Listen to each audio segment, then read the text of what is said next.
হাদি তো অ্যাকচুয়ালি একটা জামাতের পড়ে, ওটা একটা জঙ্গি। ফয়সাল জামাতের জামাত বিএনপি কাজ হতে পারে। ফয়সাল কি বলবে, কে ফাঁসিয়েছে, কি বলবে ফয়সাল, কে ফাঁসিয়েছে?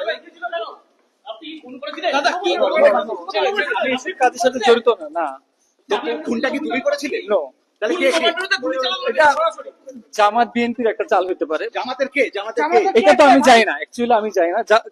হাদি হাদি, এই যে আপনারা যে হাদি হাদি করছেন, বাংলাদেশের মানুষ হাদি করতেছে, হাদি তো অ্যাকচুয়ালি একটা জামাতের পড়ে, ওটা একটা জঙ্গি। ফোন করেছিল কে? আমি করিনি। তুমি শেষ সময় বাংলাদেশে ছিলে, তুমি বাংলাদেশে ছিলে তো?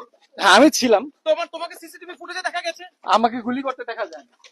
তা তুমি চলে এসছো কেন ভারতে তাহলে? গুলিটা কে করলে ভাই? গুলিটা কে করলো? এই মুখ দেখা, মুখ দেখা।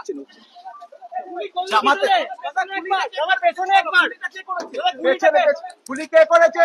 ফয়সাল গুলি On কে the করেছে? spot এ আমি ছিলাম না। ফয়সাল জামাতের কে? ফয়সাল জামাতের কে? জামাতের নাম বলছে, জামাতে কে যুক্ত?